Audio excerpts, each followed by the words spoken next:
Finding solitude is often misunderstood, mistakenly equated with loneliness, but in truth, they are worlds apart. Solitude is a conscious choice, a sanctuary where one can retreat from the incessant chatter of the outside world, while loneliness is often an involuntary state marked by a painful yearning for connection. Imagine stepping outside on a crisp November morning, the leaves crunching underfoot, and for a moment, the only sounds are those of nature. It's in that silence one can reflect, recharge, and connect with their inner self.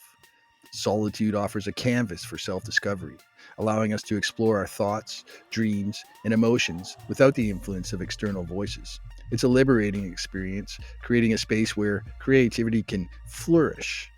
Many artists, writers, and thinkers have found that their best work arises from moments alone with their thoughts. But on the other hand, loneliness can feel like an invisible barrier, isolating us even in crowded places, making us acutely aware of what we lack rather than what we have. It's the feeling of being disconnected and unseen, which can weigh heavily on the heart. In contrast, choosing solitude empowers us to enjoy our own company, to embrace the silence, and to find joy in being alone without the pervasive desire for someone else's presence. This choice is particularly vital in a world that constantly pushes us towards social interaction, often leaving us feeling overwhelmed and drained. Solitude invites introspection. It's a chance to ponder our aspirations, to confront our fears, and to cultivate a deeper understanding of ourselves. When we embrace solitude, we reclaim our time, not for validation, but for personal growth. It allows us to cultivate mindfulness, enabling us to appreciate the little moments that often go unnoticed in the hustle and bustle of life. We can savor that cup of tea, feel the warmth of the sun on our skin, or simply engage in activities we truly enjoy without distractions.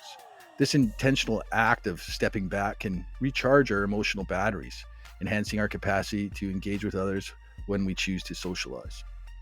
Finding solitude can lead us to profound realizations and a strengthened sense of identity.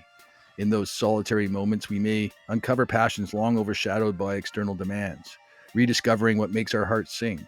It's often in these quiet spaces that we gather the courage to confront our true selves, shedding the masks we wear in society. And while others may fear solitude, believing it to signify a lack of connection, those who embrace it often find that they gain a greater empathy and appreciation for others. They become more whole individuals, capable of entering relationships that are meaningful and nourishing without the baggage of dependency. Moreover, solitude fosters creativity and innovation. Many people can attest to the magical flow of ideas when they are undisturbed, free from the pressure of conformity or expectation. It's during these times that we can dream, thinking outside of the box, and let our imaginations wander unimpeded by criticism or skepticism from the outside world. Think of great inventors, artists, and thinkers. They often sought out seclusion to cultivate their revolutionary ideas. Without solitude, many masterpieces may never have even come to life. So it's essential to recognize that society often glorifies busyness and connectivity, reinforcing the narrative that solitude must equate to loneliness. However, this perspective overlooks the power of self liberation that solitude can bring. It's an antidote to the anxiety induced by constant connectivity and societal pressures. When we are comfortable with being alone, we strengthen our resilience. We learn that our worth is not contingent on others' validation, but stems from within, from a place of self acceptance and peace. So, in conclusion, finding solitude is not a sign of weakness, but a profound act of courage. It invites us to embrace our individuality, fostering a deeper understanding of who we are at our core. Instead of viewing solitude as an invitation to loneliness, we should recognize it as a necessary journey towards self connection, a tender reminder that in solitude we often find ourselves and recognize that loneliness is merely a shadow passing through. So let us not shy away from those moments of stillness. Instead, let's revel in them, celebrating the beautiful distinction between solitude and loneliness as we cultivate a life enriched by both reflection and authentic connections.